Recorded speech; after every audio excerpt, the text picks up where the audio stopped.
Ok, pessoal, né, hoje a gente vai falar aí sobre a direção defensiva, né, para essa galerinha aí do bem, certo? Vamos entender um pouco mais aí, né, de direção aí defensiva, ok? Então vamos lá?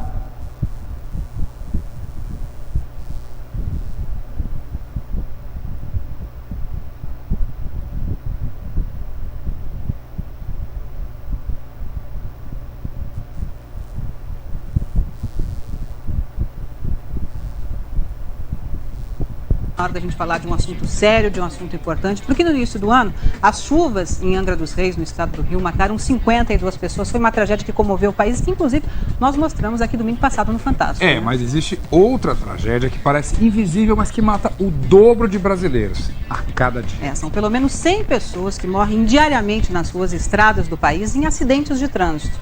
Veja agora na reportagem especial de Sônia Bride. Início da Belém-Brasília, a BR-316, sexta-feira passada, final da tarde.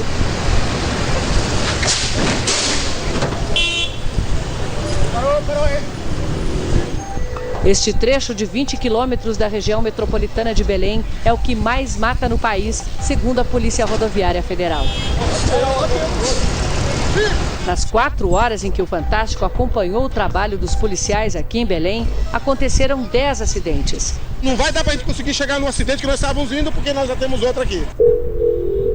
Sob o lençol, Francisco da Silva, trabalhador a caminho de casa depois do serviço. Pare um instante e pense, quantas pessoas você conheceu que morreram no trânsito? No tempo de duração do Fantástico, mais 10 terão perdido a vida nas estradas, ruas e avenidas do Brasil.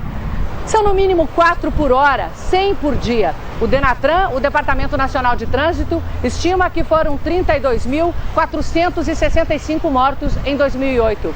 Já o Ministério da Saúde tem outro número, 37.585.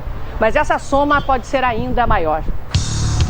Este especialista fez o cálculo a partir dos casos de mortes em que foi pedido o DPVAT, o seguro obrigatório pago a vítimas de trânsito. É o que eu chamo aqui de genocídio sobre rodas, né? São 62 mil mortos na nossa avaliação por ano em acidentes de trânsito aqui no Brasil. Veja agora as 5 principais causas dessa matança apontadas por pesquisadores e órgãos públicos. Álcool. Voltamos a Belém, no Pará, na mesma sexta-feira à noite. Jovens bebem num posto de gasolina. A moça termina uma garrafa de coquetel de vodka, pega o carro e sai. É seguida por nossos produtores. Hoje você bebeu antes de dirigir? Não. Tem certeza absoluta? Absoluta. Se você tiver que apontar só uma causa do seu acidente, qual é a principal? O álcool, a bebida.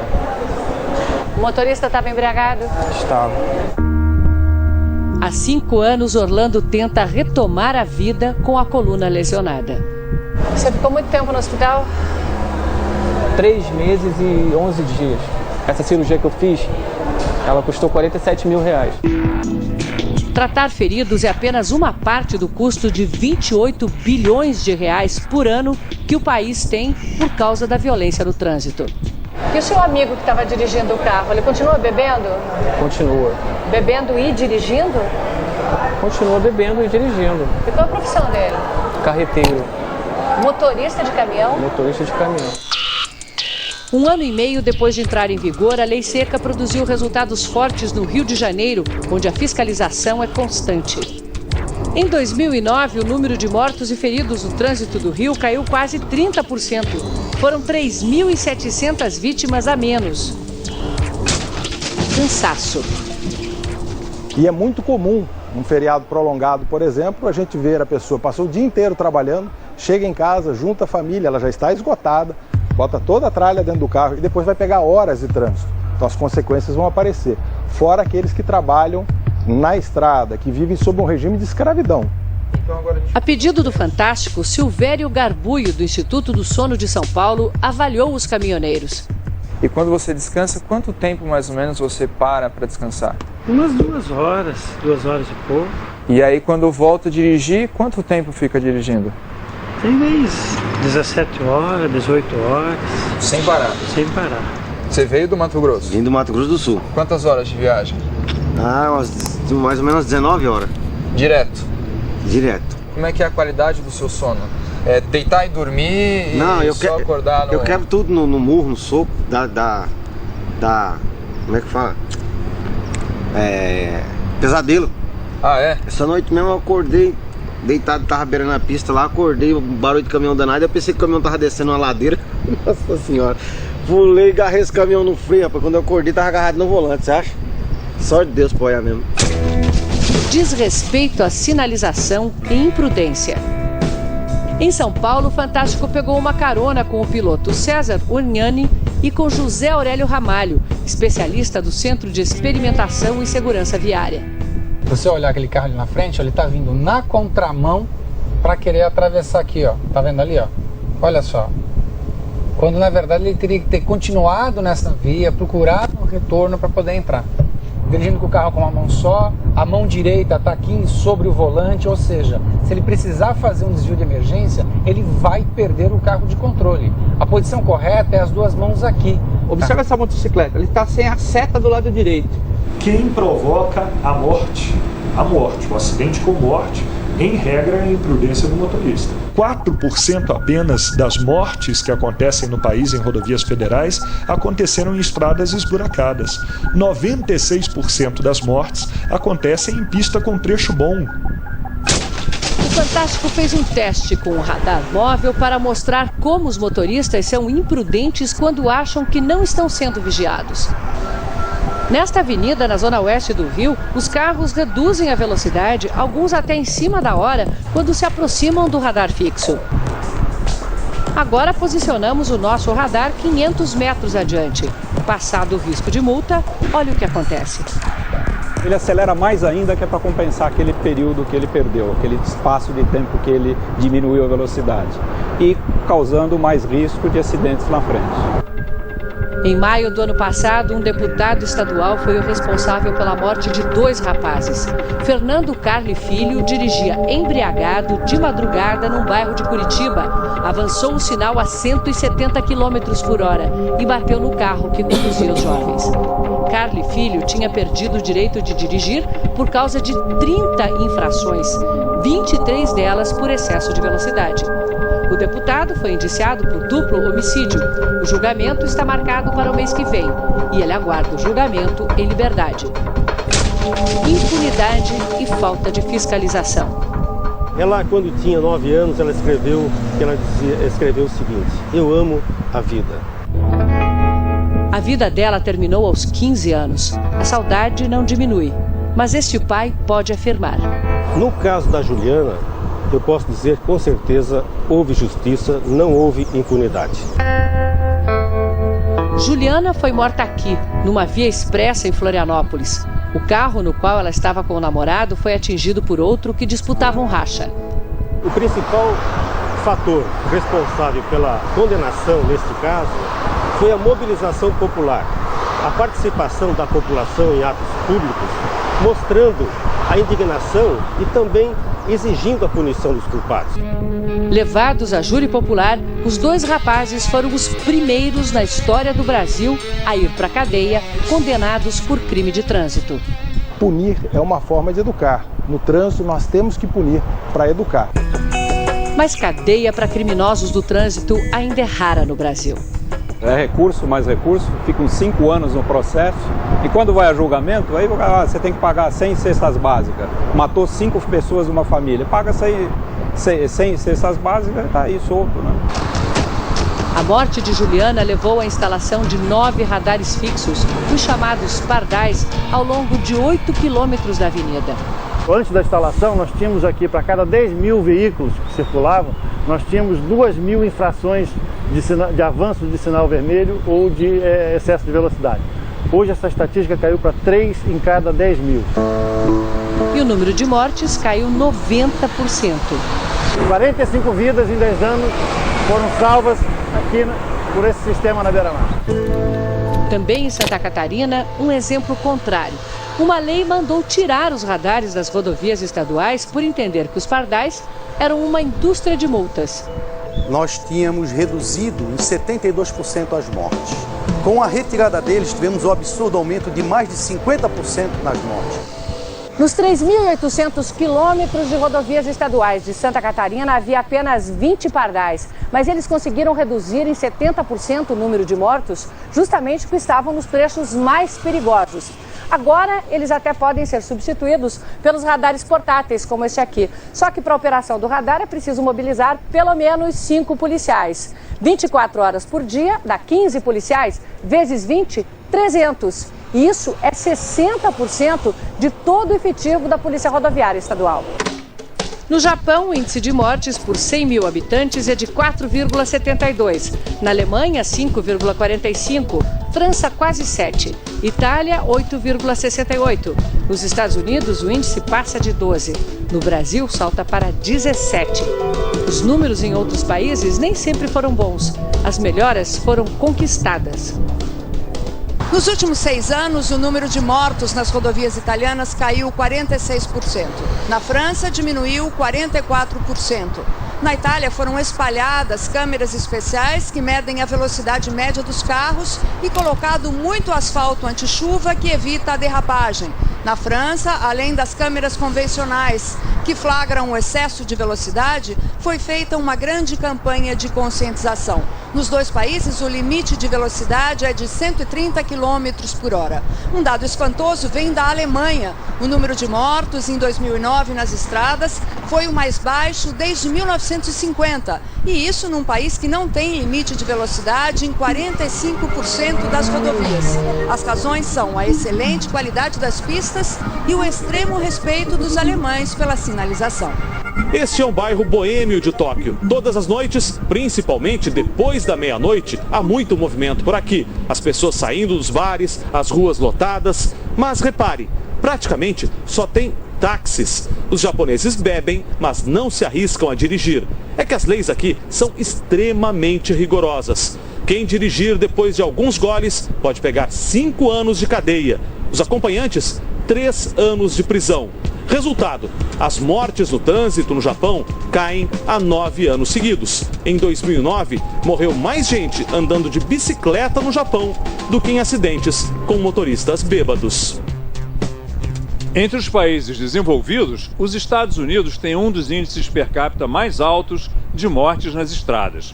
Mas esse número vem caindo. Em 2009, pela primeira vez, ficou abaixo de 40 mil mortos. O principal motivo dessa queda é o rigor contra os motoristas alcoolizados. A cada ano, cerca de 1,5 milhão de americanos são presos por dirigirem embriagados. Perdem a licença e, se tiverem antecedentes, vão para a cadeia. Aqui no estado de Nova York, a pena de prisão é automática se houver alguma criança no veículo. Desde 1980, quando as primeiras leis contra os motoristas embriagados foram adotadas, o número de mortes causadas por eles caiu pela metade. E como cada motorista brasileiro pode ajudar a tornar o trânsito mais seguro? Muitos motoristas entendem, por estar na velocidade da via, que devem ter o direito de ficar na pista da esquerda.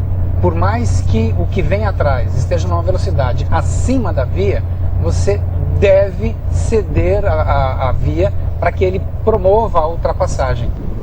A pessoa, quando ela está a pé, ela tem um comportamento, né? Porque ela se sente vulnerável. No entanto, a hora que ela entra dentro do carro, ela acha que ela está armada, né? O que é um congestionamento numa rodovia? É uma fila. Como é uma fila de banco. Quem chegou primeiro vai ser atendido primeiro. E por vezes você tem o quê? Você tem a pessoa, numa condição como essa, cortando essa fila. Se você, motorista, identifica que a via tem um problema, você já tem um problema. Não piore o que já está ruim. Diminua a velocidade. É a mesma coisa numa situação de chuva. A via fica escorregadia, depois não adianta transferir o problema para a via. A via é muito bem sinalizada, dizendo com antecedência a saída da via. Então cabe ao motorista se antecipar, correto? Exatamente. Se ele já está, a sinalização por si só ela já está com bastante antecedência, né? Se antecipe ao que você vai fazer, não deixe para fazer no último minuto. Quanto mais os carros ficarem intercalados, sempre melhor. Por exemplo, eu agora estou refém do carro da frente. Se eu vou à direita, eu passo a enxergar exatamente o que ele enxerga lá à frente, ou seja, eu amplio a minha visão periférica. Como agora, eu estou embutido atrás desse carro, o que eu faço? Eu fico aqui à esquerda, ó. Olha como agora a situação de risco, ela diminui muito. Se ele frear, seja por um dado motivo, eu consigo enxergar esse motivo e eu me antecipo. Tudo o que você tem que fazer é tentar ampliar a sua visão. O trânsito, ele não aceita erro. Você pode ter dirigido 30 anos sem nenhum problema, mas um único problema é o suficiente para acabar com a vida de alguma pessoa ou acabar com a sua vida.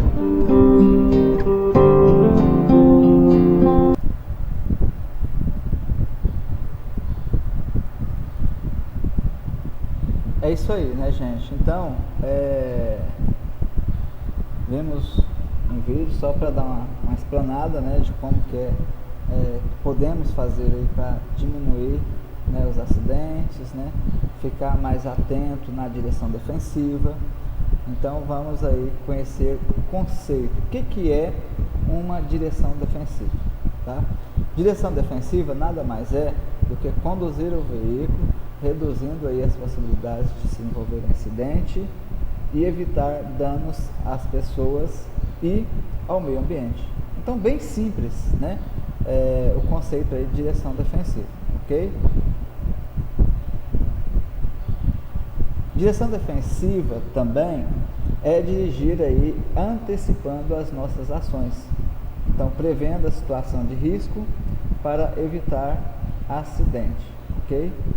Então, aí é dirigir aí antecipando para evitar aí acidentes, antecipando nossas ações, prevendo a situação de risco, ok? Isso é bem importante aí para que a gente tenha uma boa direção defensiva.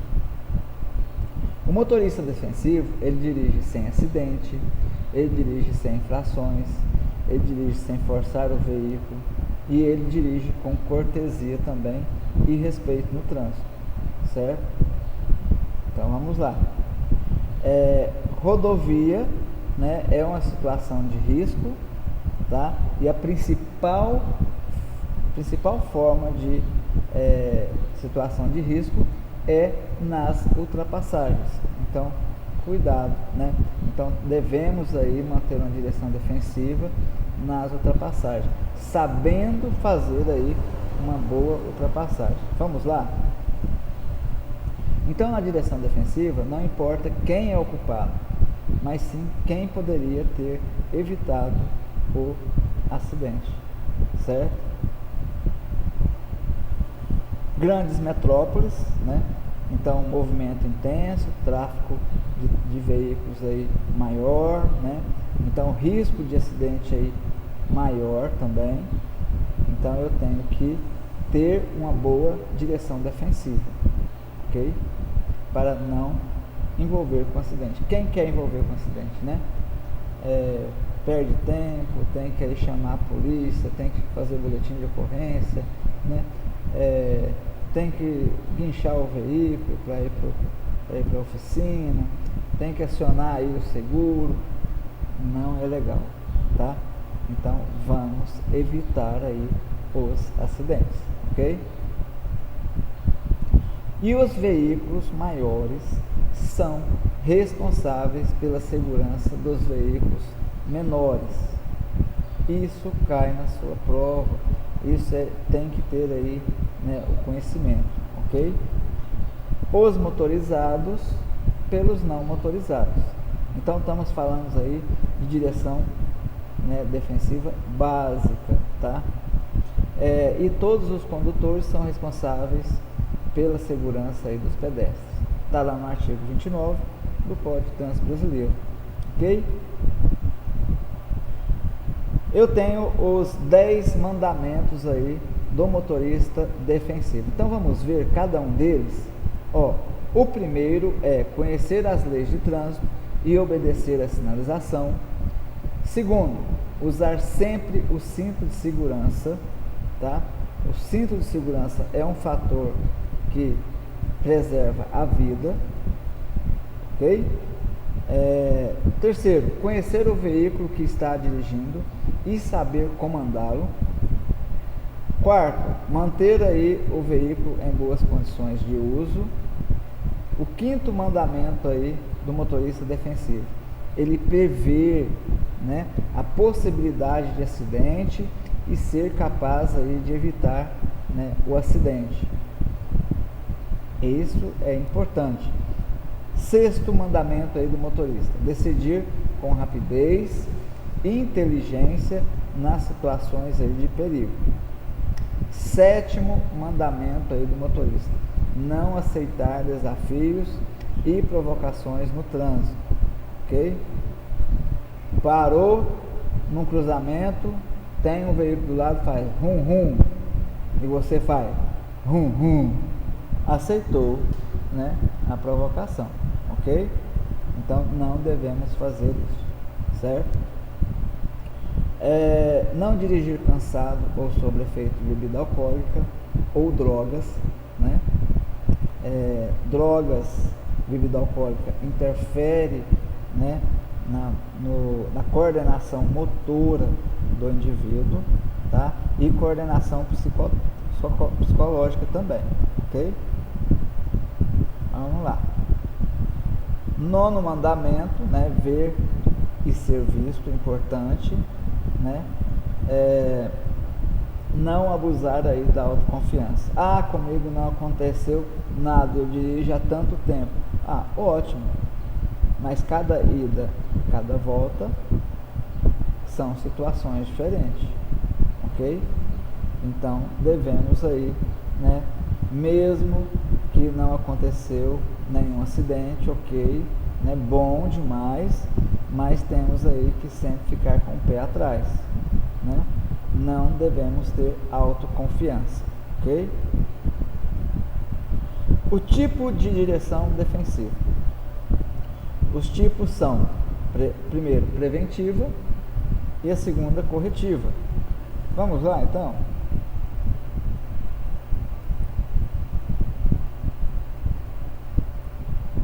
Mão na Roda é a série de reportagens que o Fantástico começa a exibir hoje e que interessa a pelo menos 46 milhões de pessoas. Estou falando de motoristas de todo o Brasil. Luciano Burti, comentarista da Globo, que já pilotou Fórmula 1, hoje está na Stock Car, vai mostrar aqui todas as dicas para você enfrentar o trânsito das grandes cidades. Hoje o trânsito das grandes cidades significa estresse, risco. O motorista num tráfego denso, ele é obrigado a tomar mais de 100 decisões por minuto. Conflito. E muita perda de tempo. São Paulo bateu hoje o recorde histórico de congestionamento. São 266 quilômetros de ruas e avenidas assim, paradas. Uma pessoa que passa apenas 2 horas no trânsito por dia, ao final do ano, ela terá passado 30 dias, ou seja, um mês completo no trânsito. No Brasil hoje, nós temos cerca de 40 mil mortos todos os anos. Nós temos ainda cerca de 500 mil feridos, dos quais pelo menos 100 mil ficam com lesões irreversíveis. Isso custa ao país, todos os anos, 25 bilhões de reais. O Brasil tem 46 milhões de motoristas. Mas será que todos eles estão bem preparados para as armadilhas do trânsito? Para vencer esse desafio diário, você precisa de paciência, de técnica e de segurança. E é isso que eu, Luciano Burti, vou trazer para você a partir de hoje, aqui no Fantástico. Luciano Burti é piloto de Stock Car, já correu na Fórmula 1 e vai usar a experiência das pistas para ajudar você a dirigir melhor. Direção defensiva. Saiba como guiar nas piores condições de tempo. Manutenção. Não caia na lábia de mecânicos espertinhos. Vamos mostrar as estradas mais perigosas do Brasil e provar que a maioria dos acidentes acontece por distração do motorista. Cuidado com o celular. Você sabia que escrever um torpedo ao volante pode ser mais arriscado do que dirigir depois de beber? Preste atenção, porque essas dicas vão melhorar muito o seu desempenho nas ruas. Começa agora, Mão na Roda.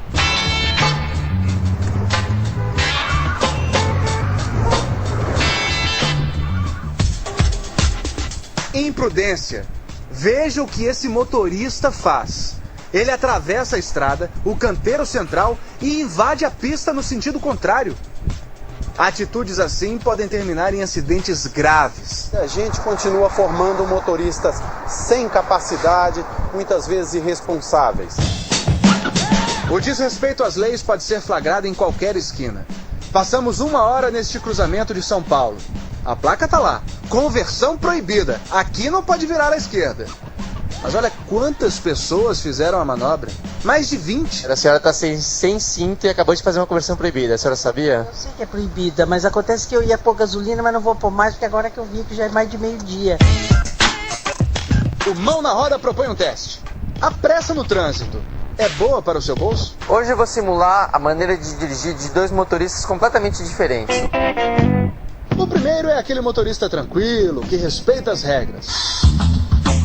O outro é o apressadinho, que troca de faixa toda hora e anda colado no carro da frente. Nós vamos medir o desgaste do veículo, o consumo de combustível e ver se tanta correria se traduz em economia de tempo. Eu vou começar agora então simulando aquele motorista apressado. Definimos um trajeto de 13 quilômetros pelas ruas de São Paulo. Um trecho que normalmente se percorre em meia hora. Ao lado de Luciano Burti, um supervisor do Centro de Experimentação e Segurança Viária anota todos os dados. Burti costura o trânsito. Freia, acelera, freia, acelera. Dá pra ver, fica o estilo mais agressivo. Começa a acelerar mais, troca mais de marcha, freia mais forte. E isso é um desgaste tremendo, né? Termina a primeira parte do teste. Tempo, 29 minutos. E agora, então, o motorista tranquilo, que vai respeitar as regras do trânsito e pensar na segurança.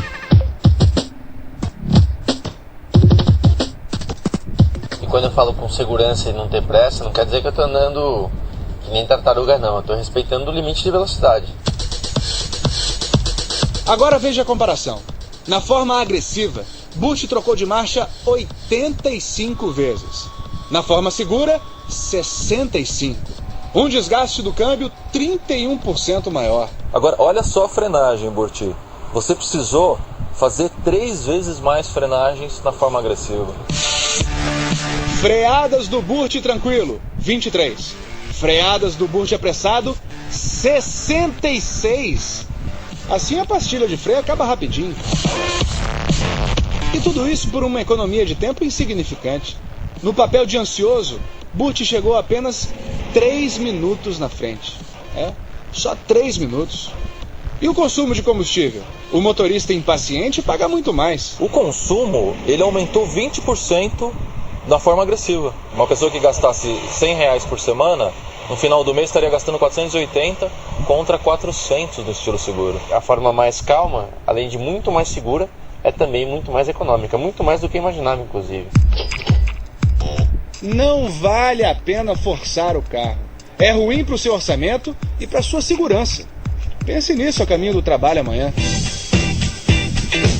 No próximo episódio de Mão na Roda, dicas de direção defensiva. Como é a formação do motorista em outros lugares do mundo? E um alerta para o perigo ao alcance da mão: o celular.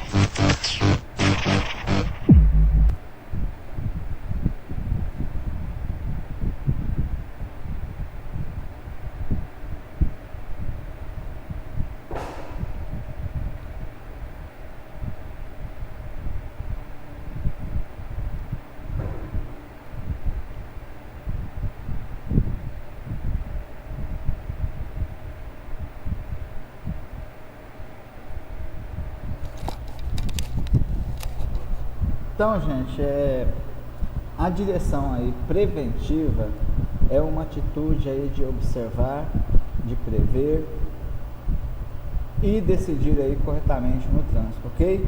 Beleza? Joia?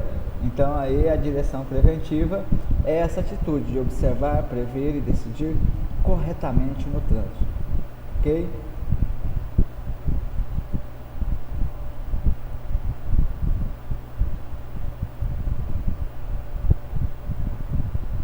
E a direção corretiva é aquela que eu não cuidei, né? Aquela que eu não observei, aquela que eu não tive uma boa decisão, né? Então é deixar de observar, prever e decidir, certo? Então a direção corretiva, tá, é essa. E a preventiva é aquela que eu cuido, é aquela que eu troco na hora certa, né? Ok? Então, a corretiva é aquela quando você conduz o veículo sem a devida manutenção, em más condições de uso, não respeita os limites de velocidade, dirigir aí desatento, né? E aí tem a parte importante aí da direção defensiva, que são aí os meios de ação, tá? Isso cai na sua prova, ok? Meios de ação é educação, fiscalização e a engenharia. São aí os pilares, né, da direção aí defensiva, que é aí os meios de ação, ok? Precisamos de ter uma educação, precisamos de ter uma fiscalização, né, para manter aí as regras do trânsito, e precisamos aí da engenharia para manter aí um trânsito aí seguro, um trânsito de forma aí que tenha uma segurança aí maior para o condutor, ok? Então a educação é uma questão de cidadania, né? No trânsito a relação é de conflito a todo instante, lamentavelmente, né? Desta forma. A engenharia deve apresentar soluções que devem atender às melhorias entre, né, o homem e a máquina e as vias viárias, tá? Fiscalização no complexo humano e eletrônico será sempre muito importante para dar sustentação ao tripé aí, né, do nosso Código de Trânsito Brasileiro e da direção defensiva também, ok?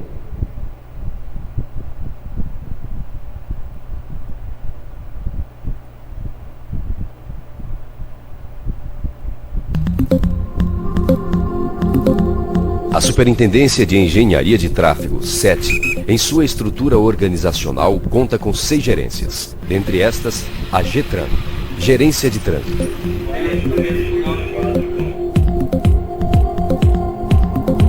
A GETRAN controla o tráfego visando a segurança e fluidez, regula os estacionamentos e ainda executa a fiscalização do exercício regular do poder de polícia de trânsito.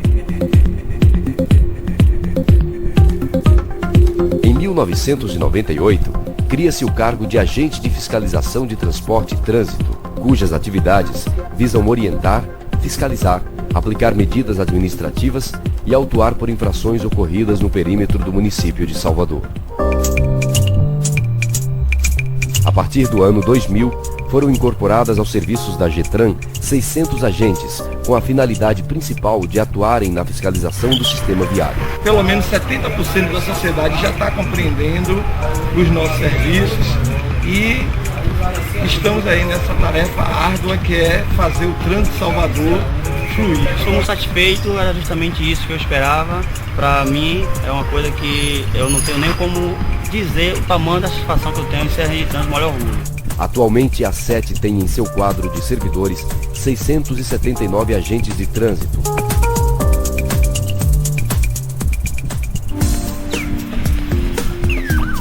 Os novos tempos exigem um novo profissional que deverá exibir como triunfo vários diferenciais. Mais do que nunca, os novos agentes de trânsito precisarão ostentar engenho e arte. Engenho no bom conhecimento do Código de Trânsito Brasileiro, suas resoluções e fundamentos. Arte na capacidade de se expressar com clareza de gestos e sinais de trânsito. Na habilidade de trabalhar em equipe. Na criatividade de enfrentar problemas do dia a dia com ética e responsabilidade social. Acho muito importante o trabalho dos agentes, a profissão do agente, e principalmente Salvador, uma cidade com mais de 2 milhões de habitantes, onde a quantidade de carros aumenta a cada dia e as vias são muito estreitas. A importância deles no dia a dia dos motoristas é imensurável. Educação é a palavra-chave, o instrumento estratégico para tornar o trânsito mais civilizado. O fundamento atual do trabalho do agente de trânsito reflete uma preocupação com as mudanças do comportamento da população, levando em conta o desafio de instaurar o novo, tendo como norte o Código de Trânsito Brasileiro. Baseado no tripé engenharia de tráfego, sinalização e fiscalização, o novo agente de trânsito deve, assim, conferir através das ações de educação no trânsito a adesão aos valores e princípios que regem a missão da SET. Garantir a segurança e a qualidade do trânsito no município de Salvador.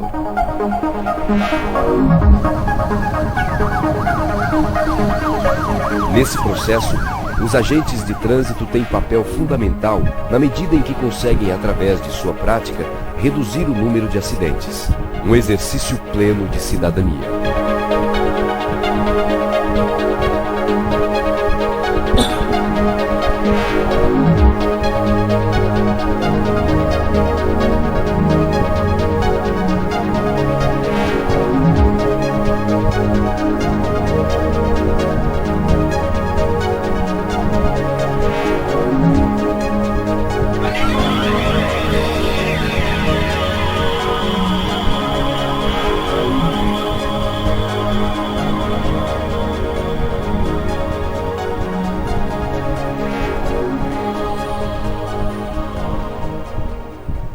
Ok, gente. A primeira parte da direção defensiva se encerra aqui, ok? A segunda parte aí fica para a próxima nossa aula, né? Ok? Tranquilo, né? Vamos lá, gente. Ponta firme, ok?